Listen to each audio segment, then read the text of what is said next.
Muy buenos días, hermanos. Damos gracias al Señor por la bendición de estar juntos. En la mañana de hoy vamos a comenzar una serie en la carta a Tito. Carta a Tito. Esta carta es una de esas cartas en lo que ustedes van buscando, que uno la lee y uno dice, en un futuro yo quiero dar una serie acerca de esa carta. Y hace como aproximadamente 10 años, yo recuerdo que compré un comentario de esta carta de un autor llamado John Benton, cómo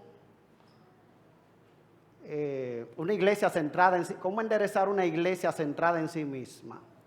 Es el comentario. Y cuando yo estudié esa carta, en esa época, yo dije, algún día yo quiero dar una serie sobre Tito. Y en la mañana de hoy, el Señor me da la oportunidad de poder comenzar esta serie de sermones sobre la carta a Tito. Tito, solo vamos a leer el primer versículo, porque como tenemos que dar la introducción, no contamos con mucho tiempo para entrar en detalle del contenido de la carta. Así que versículo 1, capítulo 1.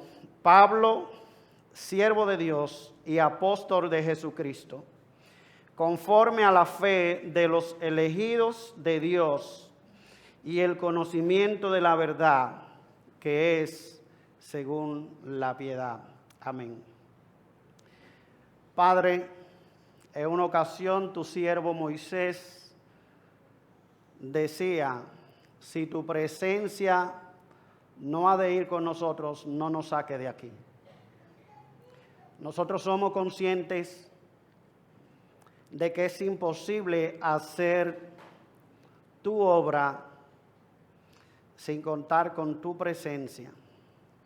Así que en esta mañana nosotros te rogamos tu asistencia, Señor, que tu Espíritu Santo venga a dirigirnos, a guiarnos en cada palabra, que tu presencia descienda con poder, trayendo a nuestra vida, Señor, edificación mediante tu palabra. Glorifícate, Señor, y enaltécete mediante la comunicación de tu santo mensaje. En el nombre de Jesús. Amén, amén. La carta a Tito, mis hermanos, junto con las dos cartas a Timoteo, son conocidas como las epístolas pastorales. Este nombre se debe a un señor que en el siglo XVIII dio una serie de sermones que posteriormente se convirtieron en un libro llamado Paul Anton, y él denominó esa serie de conferencias, denominó esta carta como epístolas pastorales. Y desde esa época para acá se le conoce como epístolas pastorales. Son pastorales porque contienen una serie de directrices para los líderes de la iglesia. Ahora bien, esta carta está dirigida a Tito. Pablo así lo identifica en el versículo 4 de este capítulo 1, donde él dice, a Tito, verdadero hijo en la común fe. ¿Quién era Tito? Por Gálatas capítulo 2, nosotros sabemos que Tito era griego. Y Tito fue alguien que sirvió bien al apóstol Pablo como en algunas comisiones especiales que él le dio en la carta, en la iglesia de Corinto. Y tal parece también, por esta designación que Pablo hace aquí de Tito, que él, al igual que Timoteo, fue ganado para el Señor por el ministerio del apóstol Pablo. Él dice, a Tito, verdadero hijo en la común fe. Y Pablo daba buen testimonio de él. Él dice, cuando escribe a los Corintios, que en cuanto a Tito, dice, es mi compañero y colaborador para con vosotros. Así que Tito es un hombre de Dios, de un trasfondo griego, un compañero de Pablo, un colaborador de Pablo en el ministerio. Tito, algunos lo han denominado como un apagafuego, un hombre que podía, con carácter, que podía enfrentar situaciones difíciles que se presentaban en la iglesia. Ahora esta carta está dirigida a Tito, pero en el contexto de una iglesia que se encontraba en la isla de Creta. Así que es importante que nosotros conozcamos algo acerca de Creta. Pablo, por ejemplo, lo menciona en el versículo 12. Dice, uno de ellos, su propio profeta, dijo, los cretenses son siempre mentirosos. La isla de Creta está ubicada en el mar Mediterráneo y es una isla que tiene una ubicación muy especial porque viene siendo un paso natural entre tres continentes, entre Asia, África y Europa. Y su ubicación estratégica la hacía un asentamiento especial de piratas, pero también de navegantes que iban y venían a diferentes lugares. Dice George Swindoll que ella era el asiento también de marineros que llegaban algo cansados y escogían esta isla como un lugar para ellos relajarse y darle rienda suelta a sus pasiones. En los primeros días del cristianismo, Creta tenía mala fama. Pablo cita a uno de sus poetas de los cretenses más insignes y dice acerca de los cretenses, versículo 12, que ellos eran siempre mentirosos. Eso es hablando de donde estaba esa iglesia. Algo que sobresalía de su carácter es que eran mentirosos, ellos eran malas bestias y eran glotones ociosos. Pero hay otro autor también de esa época llamado Polibio que dijo algo acerca de los cretenses.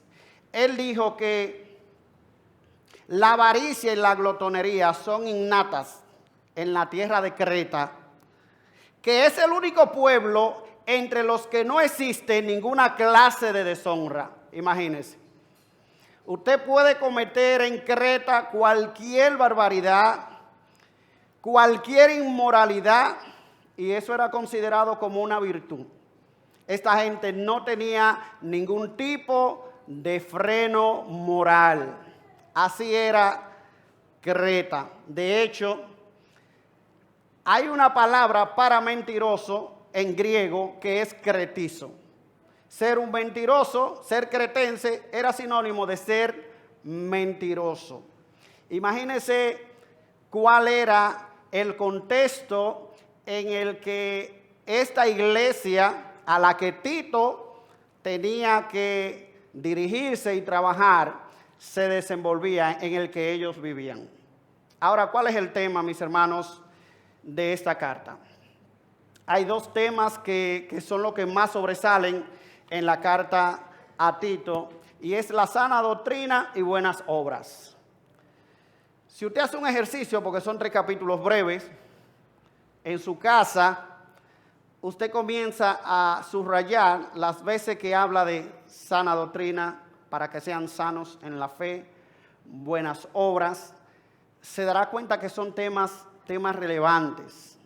Yo he escogido el tema de que la sana doctrina debe producir una iglesia con una conducta sana que impacten a los no creyentes.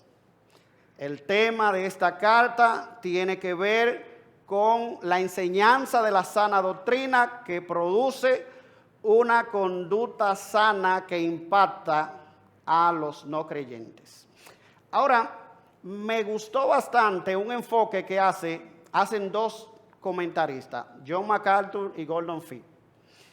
Dice John MacArthur acerca de esta carta: Tito es una epístola evangelística cuyo propósito principal era preparar a la iglesia para dar un testimonio más efectivo a los incrédulos en Creta. Pablo sabía que la verdad salvadora del evangelio cae en oídos sordos cuando aquellos que la proclaman llevan vidas impías y no muestran evidencia alguna de redención. Cuando los cristianos viven en pecado ante los demás, no pueden esperar que los incrédulos presten atención a un mensaje que afirma salvar a los hombres del pecado.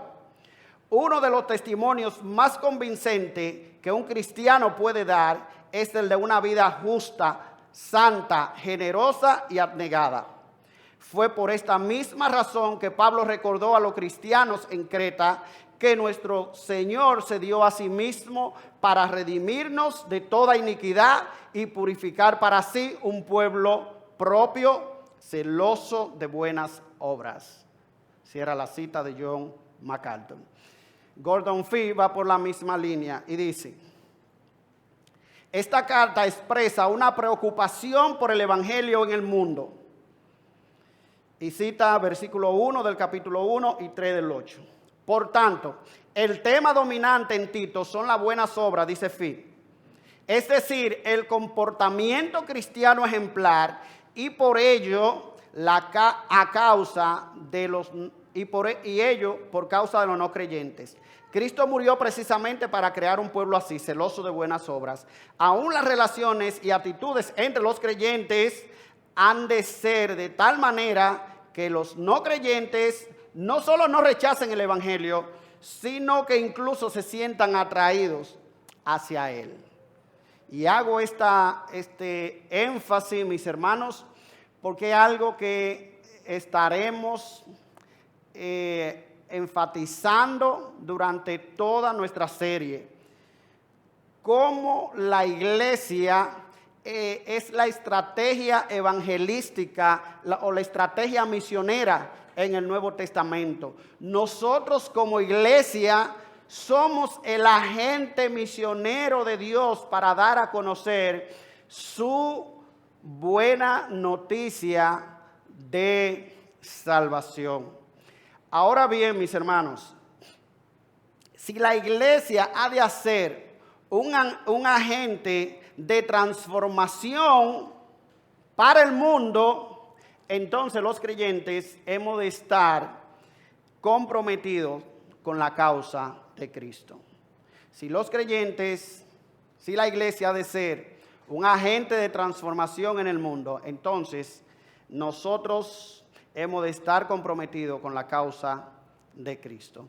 Y hay 3 características en este versículo 1 de un cristiano comprometido con la causa de Cristo que yo quiero reflexionar en esta mañana. Así que vamos a ver estas 3 características de un cristiano comprometido con la causa de Cristo.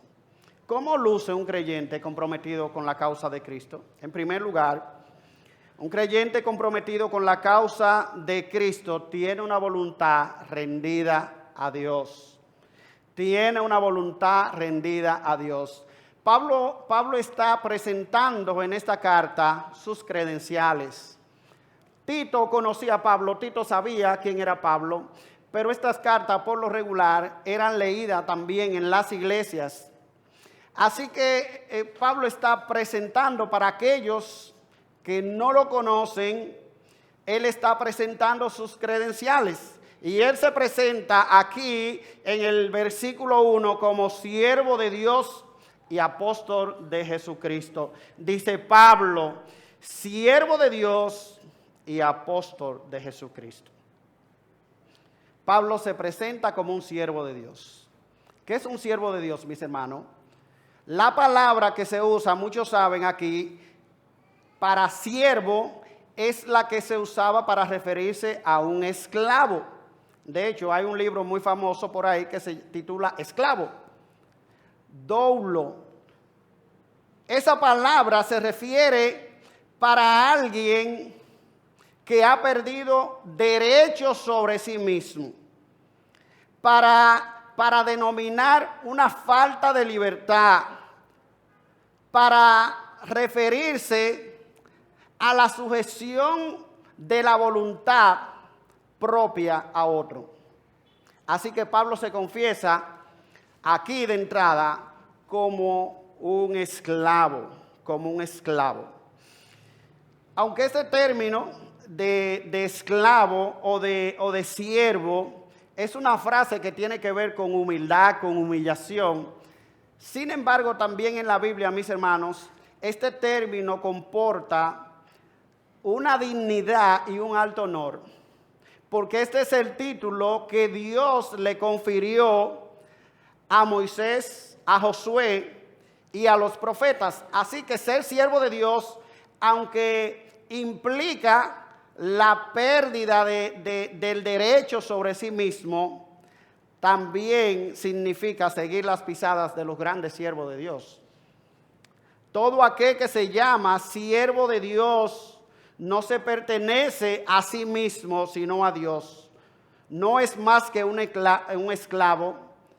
El siervo de Dios, mis hermanos, no es quien determina las directrices de su vida, sino que se complace en servir a su legítimo Señor. Ser siervo significa reconocer la autoridad legítima y absoluta de Dios sobre nosotros mismos. En el universo, hermano, ser siervo significa que en el universo hay alguien más importante que nosotros. Hay alguien que reina, hay alguien que nos ha creado y a quien nosotros le debemos obediencia y sumisión. Así que cuando Pablo dice que es un siervo de Dios, él está reconociendo esa realidad, de que él se debe a Dios, de que Dios es quien reina y quien gobierna sobre él.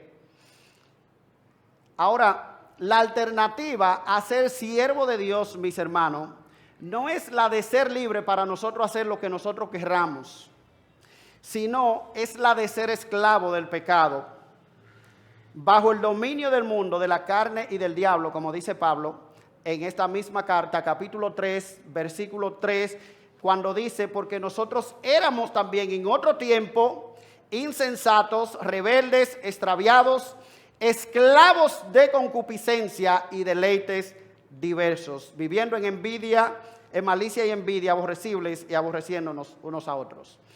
Esa es la esclavitud más grande que puede existir. Eso no es decir, no, pues yo no soy un siervo de Dios. Si tú no eres un siervo de Dios, entonces tú eres un esclavo del pecado, tú eres un siervo del pecado. Eres un siervo del pecado. Ahora, Pablo no solamente es un siervo de Dios, sino que él es un apóstol de Jesucristo. Y apóstol de Jesucristo aquí tiene que ver con su llamamiento. Es como si Pablo nos estuviese diciendo: yo he sido llamado como apóstol, pero primeramente yo soy un siervo. O sea, lo que matiza, lo que le da sentido a ese llamamiento de Pablo como apóstol es el hecho de que él es un siervo. Yo soy apóstol, pero primero yo soy un siervo. Yo soy un siervo. Y no sé, hermano, si se capta la idea. La razón por la que Pablo puede decir que es un apóstol es porque él es un siervo de Dios. Es porque él es un siervo de Dios. Y yo te pregunto en esta mañana, hermano, ¿tú puedes decir como Pablo: yo soy un siervo de Dios? ¿Soy un siervo de Dios? Mire, nosotros le damos gracias a Dios por los hombres y por las mujeres que sirven en esta iglesia.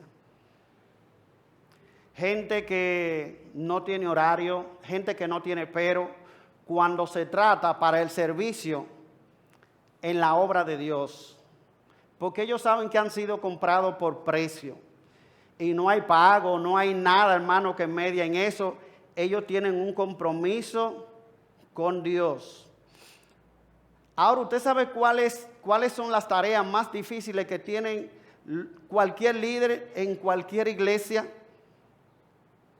Usted sabe, en la iglesia del 25, ¿cuál es una de las tareas más difíciles? Encontrar siervo, hermano. Encontrar gente que esté dispuesto a servir sin pero. Gente que se deba a Dios. Gente que no esté buscando la más mínima quiquilla para salirse de un ministerio. Hermano, gente que se considera siervo. Tú puedes decir, hermano, a conciencia, delante de Dios, yo soy un siervo de Dios. Todo lo que yo hago en la iglesia está matizado por esa idea, está precedido por ese convencimiento de que yo soy un siervo de Dios.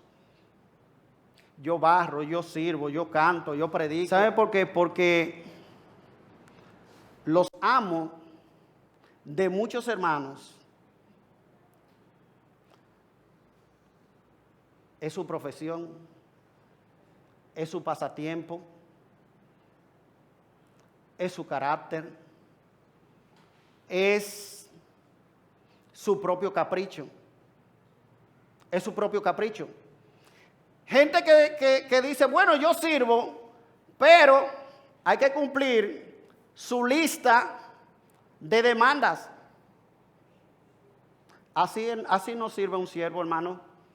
Un siervo no está poniendo condiciones para servir. Yo puedo trabajar en este ministerio, pero si es con fulano, con fulanito y con mengano. Yo puedo servir, sí, pero si es con ellos. O yo puedo servir, pero ahí no. Ahí no, yo no puedo servir. A mí no me gusta eso.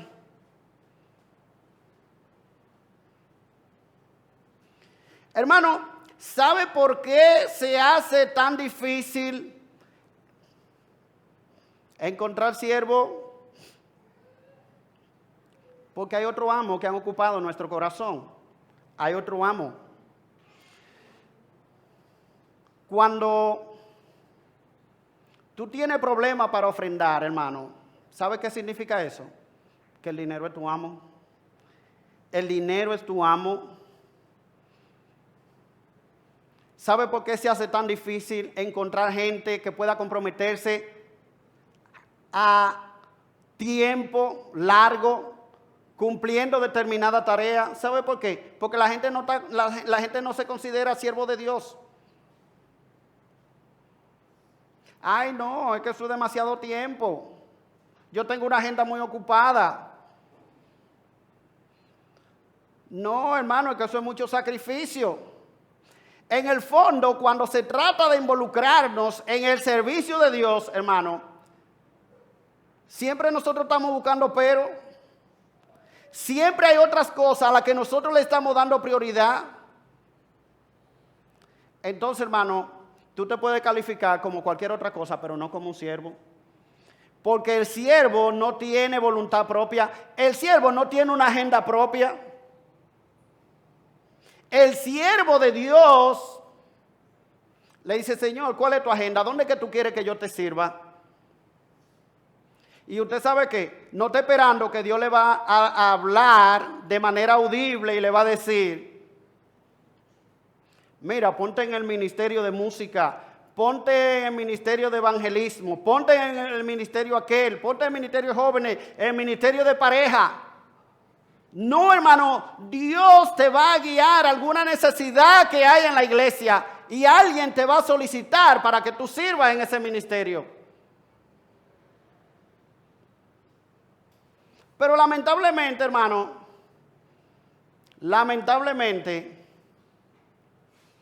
a veces, cuando esas oportunidades llegan, nosotros las rechazamos. Nosotros las rechazamos. Porque no es con quien me gusta, no es con quien yo prefiero. Porque siempre por cualquier periquito, por cualquier cosa que nosotros nos inventamos como excusa. Un siervo comprometido con una persona comprometida con la causa de Dios es alguien cuya voluntad está rendida a Dios. Si tú no te has rendido a Dios, no me asombra, hermano, que no te comprometas con la iglesia. No nos asombra, en verdad. Si tú no has rendido tu voluntad a Dios, no me asombra que no estés sirviendo en ningún ministerio. Si tú no te has rendido a Dios, no me asombra que tú te desaparezcas 2, 3 domingos y no venga por aquí por la iglesia y nadie sabe de ti. No me asombra. Si tú no te has comprometido con Dios, si no has rendido tu voluntad a Dios, no me asombra que tú no vengas a los cultos de oración. ¿Por qué? Porque tú no tienes compromiso con Dios.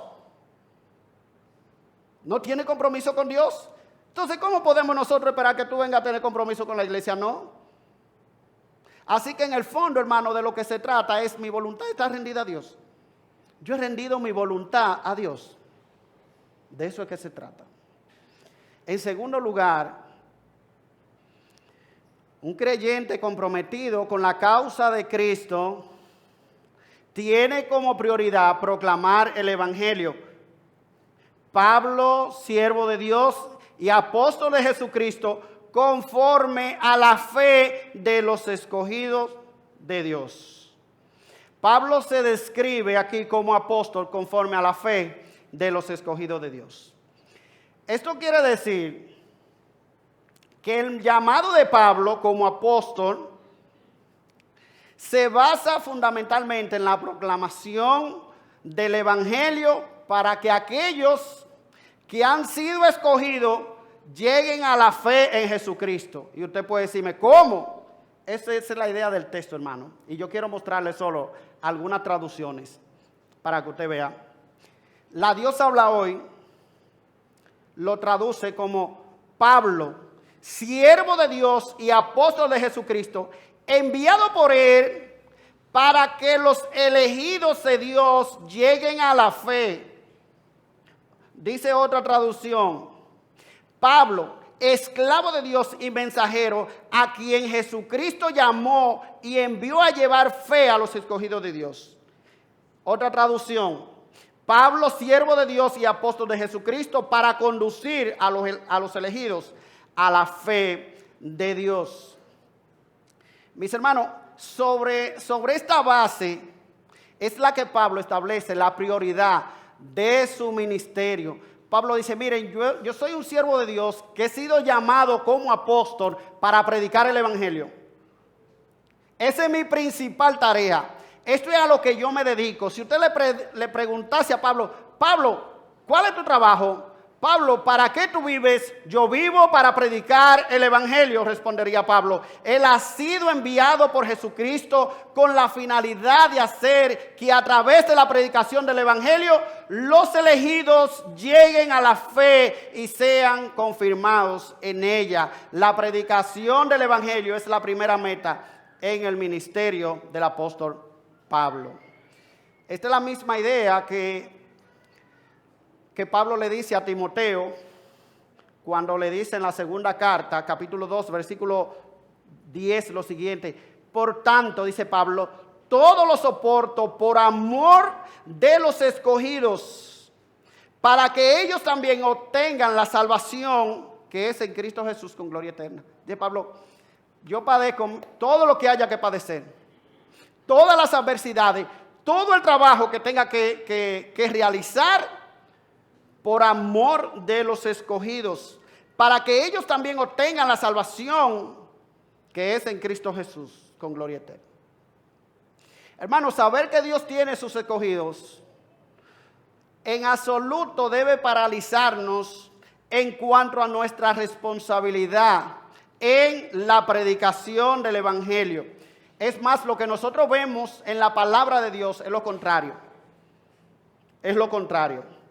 Lo que hace que la evangelización valga la pena, mis hermanos, es que aun cuando es imposible para la mentalidad humana, para la mentalidad incrédula, creer al Evangelio, ceder ante las demandas del Evangelio y responder de manera positiva a la predicación del Evangelio, es el hecho de que Dios tiene sus escogidos que han de escuchar el evangelio y han de llegar a la fe por medio del evangelio. Ay, pero hay tanta incredulidad. La gente no está en evangelio hoy día. Pero el Señor ha dicho, yo tengo mis escogidos ahí en la comunidad de Pedro Bryan. Yo tengo mis escogidos. Y sabe que esos escogidos van a responder a la predicación del evangelio. Aunque tú le prediques a 100, algunos de mis escogidos van a responder a la predicación del evangelio. Que 5, que 10, que 1, lo que sea. Pero dice el Señor, tiene que predicarle. Porque mis escogidos están ahí y ellos sí van a responder a la predicación del evangelio. Hermano, y aunque sea uno solo, es uno de los escogidos de Dios. Y él va a creer mediante la predicación del evangelio. A pesar de la incredulidad que impera hoy día, del materialismo, mis hermanos, Dios tiene sus escogidos que han de venir a él mediante la fe por la predicación del evangelio. Y es por eso que Pablo dice que soy un apóstol de Jesucristo conforme a la fe de los escogidos de Dios. Dios tiene sus escogidos, mis hermanos, pero tenemos que predicar. La iglesia de Pedro Bryan tiene que predicar. Tenemos que predicar el evangelio. Eso es lo que dice Pablo en Romanos capítulo 10. ¿Cómo creerán en aquel de quien no han oído? ¿Cómo irán sin haber quien les predique? Los elegidos de Dios no van a venir a la fe si no le predicamos. El Señor ha establecido que por medio de la predicación necesitamos, por lo tanto, predicar, porque la fe viene por oír y el oír viene por la palabra de Dios. Viene por la palabra de Dios. Así que nosotros debemos poner esto, hermano, como prioridad de nuestra vida. Comunicar el evangelio. Dios nos ha llamado para predicar el evangelio. Dios nos ha dejado aquí como iglesia para proclamar el evangelio. Porque Dios dice, así como yo te salvé, yo tengo otros también a lo que yo he llamado a este redil. Y ellos deben venir mediante la predicación del evangelio. ¿Acaso no vivimos nosotros muchas veces predicando a gente de otras iglesias por la manera en que predican el evangelio? Pues entonces prediquemos nosotros el evangelio. Sembremos esta comunidad con la predicación del evangelio nosotros, para que tengamos una iglesia sana, para que la gente se convierta en iglesia sana. Seamos activos en la proclamación del evangelio. Hermanos, y estemos conscientes del hecho de que a veces, a lo mejor tú no lo haces de manera directa, pero sí tú puedes poner tu casa para que sea un medio donde, o un lugar donde se predique el evangelio, donde se comunique la verdad del evangelio. A veces tú no lo haces a lo mejor de manera directa, pero tú estás poniendo recursos para que otros vayan. Tú estás poniendo tiempo, estás poniendo talento para que el evangelio sea comunicado.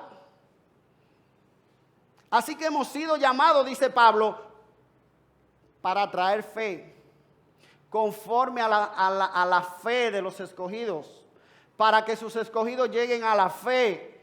De hecho, John MacArthur en su comentario dice, el ministerio de Pablo consistía en dos cosas. Primero, dice él, evangelismo.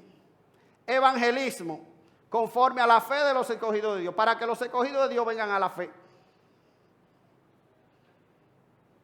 ¿Qué estamos haciendo, hermano?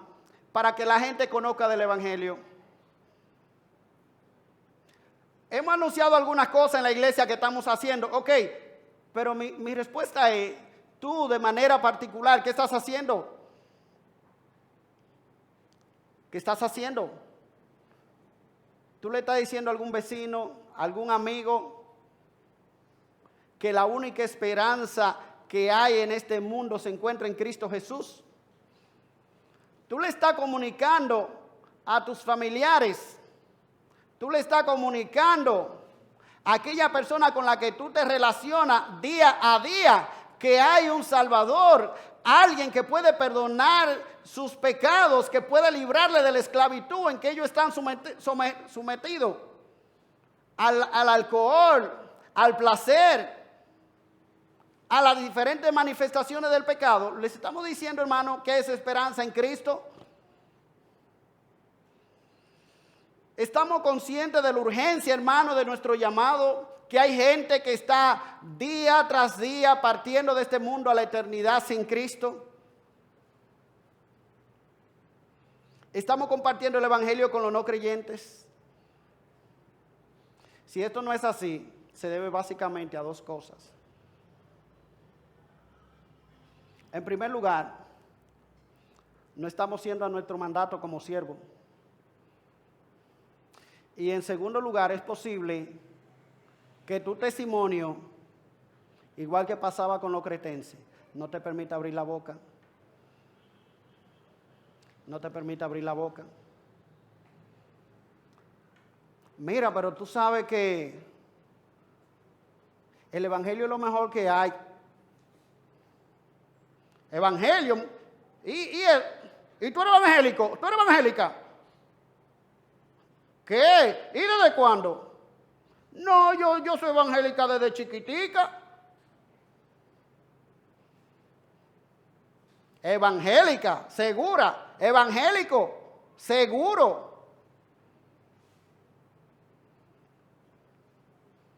¿Sabe qué, hermano? Aunque parezca una broma, esa es la razón por la que muchos no predican el evangelio. Esa es la razón por la que muchos no dan a conocer la buena noticia de salvación, porque su testimonio no le permite abrir la boca. Entonces, la palabra de Dios nos dice aquí que un cristiano comprometido con Dios, con la causa de Cristo, está comprometido con la predicación del evangelio. Él tiene una urgencia.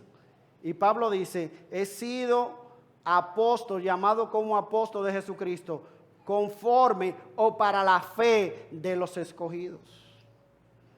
Y en tercer lugar, un creyente comprometido con la causa de Cristo procura la enseñanza de un evangelio que transforma. Pablo no solamente se denomina apóstol conforme a la fe de los escogidos de Dios, sino que él dice, y al conocimiento de la verdad, que es según la piedad. Esta es la segunda prioridad de Pablo. El conocimiento de la verdad que es según la piedad, y es inseparable del primero. De hecho, hermano, fíjense que en la Gran Comisión eso es lo que el Señor nos llama. Predicar el evangelio y hacer discípulos. Pues Pablo tiene aquí como prioridad justamente eso. Proclamar la fe a los escogidos. Y dice Pablo también, y el conocimiento de la verdad, que es según la piedad. Y esto tiene, esa expresión, el conocimiento de la verdad, que es según la piedad, tiene que ver con un ministerio de enseñanza de la doctrina verdadera. Solo la verdad de la revelación divina puede configurar la mente de los que han creído, dándole una nueva comprensión de la vida y transformándolo hacia la auténtica piedad. Y la piedad, mis hermanos, es un concepto importante en esta carta a Tito. Es un concepto importante. Pablo se refiere muchas veces a la piedad simplemente como buenas obras. Buenas obras. Así que podemos decir que en esta expresión Pablo está sintetizando el tema de la carta. ¿Cuál? El conocimiento de la verdad, sana doctrina, y la piedad, buenas obras, una conducta santa. De modo que aquí se nos está hablando de una enseñanza bíblica de la verdad que tiene que traer transformación. La enseñanza de la verdad cambia una vida de impiedad. Eso es lo que dice Pablo en capítulo 2, cuando dice que la gracia de Dios se ha manifestado para salvación a todos los hombres, enseñándonos que renunciando a la impiedad y a los deseos mundanos, vivamos en este siglo sobria, justa y piadosamente. La enseñanza de la verdad tiene que traer una transformación de vida, tiene que traer una vida de santidad. Pero había gente en la iglesia de Creta que tenía muy mal testimonio. Y Pablo dice que esta gente debían ser reprendidos. Debían ser reprendidos duramente. Porque ellos no estaban viviendo conforme a la verdad. Mis hermanos, la verdadera doctrina, la verdadera enseñanza es la que trae cambio a la vida, es la que transforma vida. A final del año pasado nosotros tuvimos en un taller sobre ministerio pastoral con el pastor Miguel Núñez y él repetía una y otra vez. La teología que no sirve para la vida es una teología que no sirve. La teología que no sirve para la vida es una teología que no sirve. Miren, hermanos, esa es nuestra vida diaria que nosotros vamos a manifestar si realmente nosotros tenemos buena enseñanza. Usted sabe que recitar muchos versículos bíblicos no significa que nosotros estemos internalizando esa verdad. Y a veces nosotros estamos equivocados. Muchísimo tiempo en el Evangelio. Y usted confronta a una gente con la verdad y están perdidos. Perdido. Y yo me temo que mucha gente en esta iglesia, su problema de conducta se debe a que ellos no han abrazado con seriedad la palabra de Dios. Gente que es capaz de decirte en tu cara que a ellos no les gusta leer. No, hermano, a mí no me gusta leer.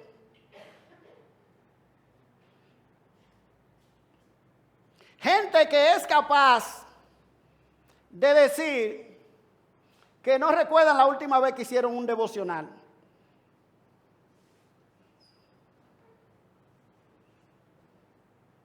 Hermano, eso es serio. Eso es serio. ¿Usted sabe por qué? Porque es una evidencia de que no hay vida. Eso es una evidencia de que usted no ha abrazado el Evangelio.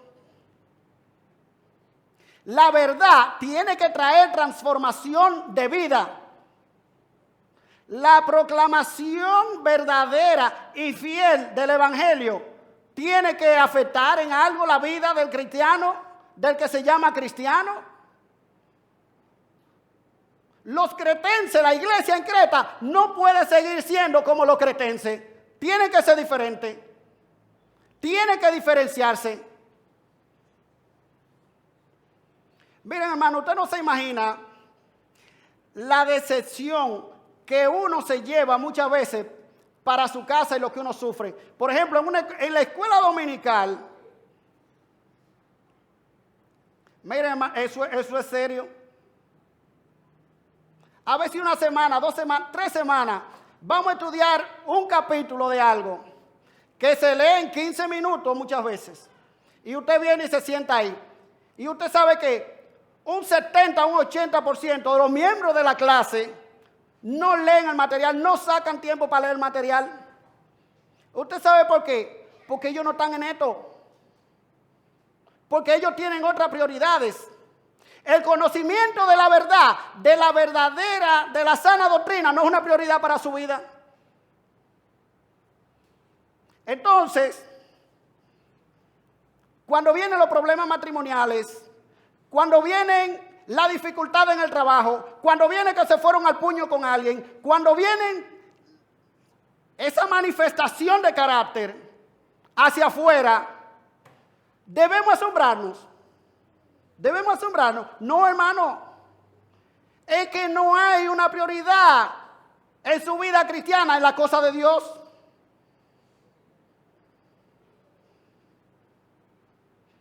Estamos comprometidos con la cosa de Dios, hermano. Eso significa que nuestra mentalidad tiene que cambiar. Nosotros tenemos que vernos como siervos de Dios. Nosotros tenemos que vernos comprometidos con la causa de Dios aquí en este mundo. ¿Cuál es? La predicación del evangelio. La enseñanza de la verdad. Tanto junte, tanto compartir. Sí, pero aprovechemos para la enseñanza, para fomentar la fe. Ser cristiano significa ser diferente. Ser cristiano no es como el mundo que se juntan para muchísimas cosas, pero que no tienen que ver con Dios. Así son los juntes de los evangélicos, hermano, de hoy día. Yo no estoy hablando de pentecostales, ni estoy hablando de religiosos por ahí. Yo estoy hablando de los miembros de Iglesia Templo Bíblico, aquí en Pedro Brán, que hay muchísima checha, muchísimas cosas que parecen reuniones de impíos.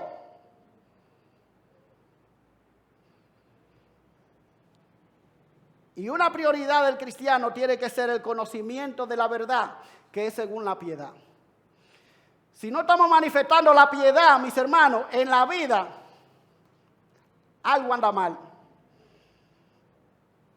Y lo primero que anda mal es que usted no está tomando la palabra de Dios con seriedad.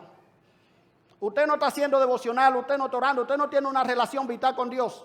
Olvídese de eso. Olvídese de eso. Así que lo primero es hacer un alto en su vida y decir, espérate.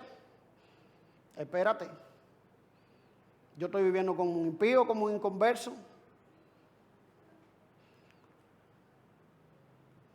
Hermano, si alguien le decía a Pablo, ¿cuál es tu razón de vivir? ¿Cuál es la razón por la que tú vives? Yo vivo para servir a Dios. Eso es lo que él nos está diciendo aquí. Pablo, siervo de Dios, por encima de cualquier cosa. Pablo, siervo de Dios.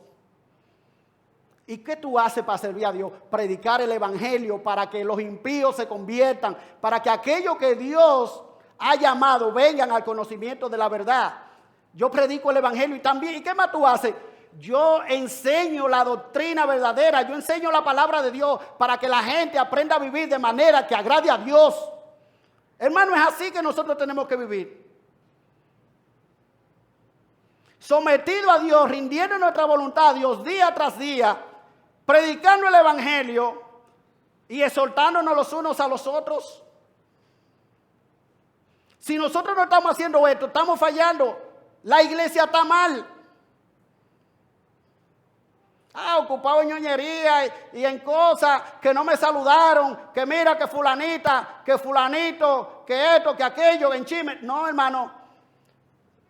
Tu verdadero problema es que tú eres un siervo de Dios. Tu verdadero problema es que tú no te ocupas en la cosa de Dios. A usted no le importa la verdad de Dios. Y si a usted no le importa la verdad de Dios, ¿qué le importa a usted hablarle mal a su esposo? Hablarle mal a su vecino. Hablarle mal a un hermano de la iglesia. ¿Qué le importa a usted? Si usted no tiene temor de Dios. Si usted no respeta a Dios. Si usted no está sometido a Dios. Se te zafa una mala palabra. Y eso es raro. Pero si tu corazón no está lleno de la palabra de Dios, ¿de qué va a estar lleno? De porquería, de disparate, de todo lo que tú escuchas y oyes por ahí, de las canciones que tú estás consumiendo. Es así, hermano. La vida cristiana es un llamado serio a un compromiso con Dios.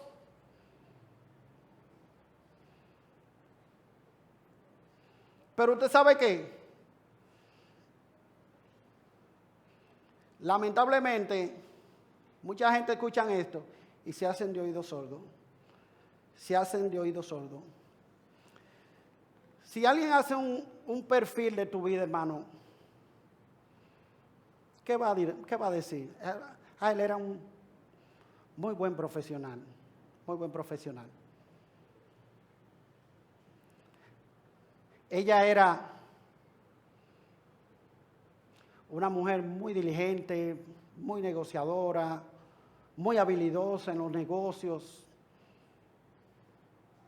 Mire, ese muchacho era tremendo cantante, él era tremendo predicador, tenía una habilidad tremenda para hacer esto, para hacer... Si había un perfil de su vida, ¿qué es lo que va a decir? Hermano, si no dice de usted que usted era un siervo de Dios, usted sabe que fracasamos. Fracasó. Porque lo más importante que se pueda decir de un cristiano es que él es un siervo de Dios, que él vive para servirle a Dios, para servir en su obra. Y yo quiero concluir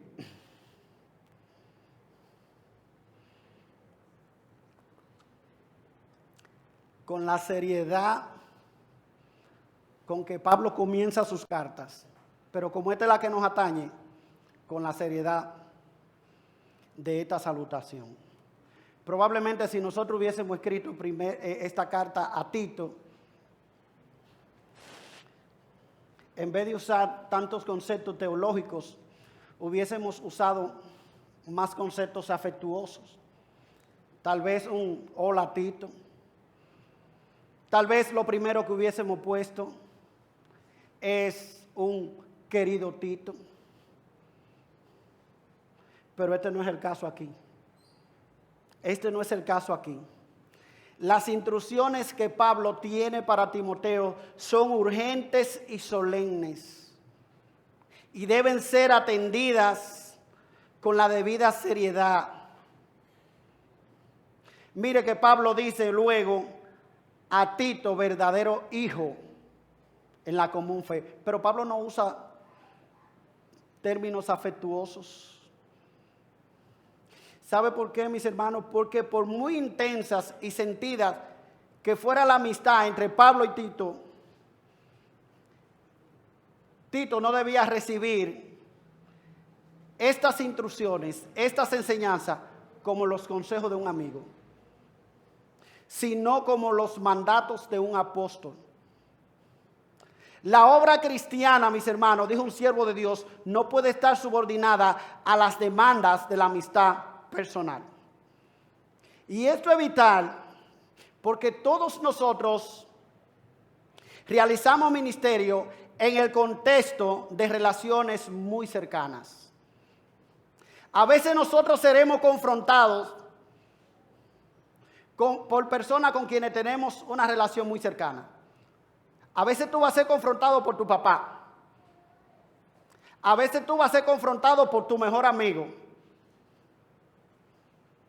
A veces tú vas a ser confrontado por tu esposo o tú vas a ser confrontada por tu esposa. Miren, hermano, yo creo que una de las cosas que más daño le hace a la familiaridad en el Evangelio es cuando nosotros usamos esta familiaridad para excusarnos y para usar esa misma amistad como un pretexto que termina eclipsando la amonestación que se nos está dando. Cuando tú seas confrontado con la palabra de Dios, no abuses de esa familiaridad, de esa cercanía, como para que eso sea un estorbo, de manera que esa amonestación te confronte. Y yo hago esta observación, mis hermanos, porque creo que una de las cosas que está afectando tanto la iglesia hoy día tiene que ver con la ligereza. A veces nosotros somos muy ligeros en el trato uno con otro. A veces viene un hermano que nos quiere mucho o un pariente. Ay, no venga tú con tu cosa. Deja la chercha, deja esto. No, hermano, te estoy hablando en serio. Hermano, preste atención.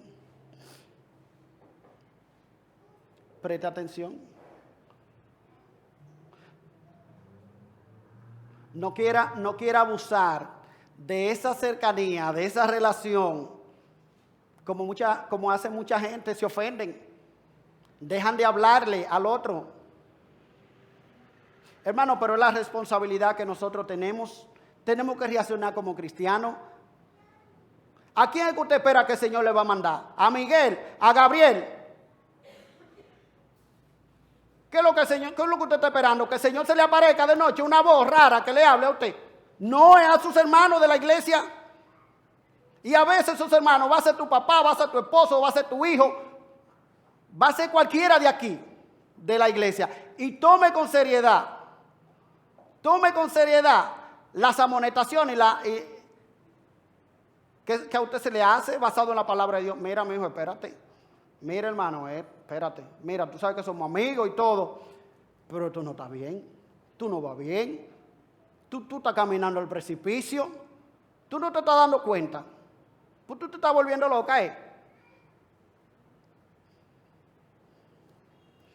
Tomemos, hermanos, el Evangelio con toda seriedad. El peso que debe caracterizar a un creyente se ha desvanecido y las cosas que deben hacernos llorar hoy nos hacen reír. Hoy nos hacen reír. Ah, que yo no leo. Síguete riendo.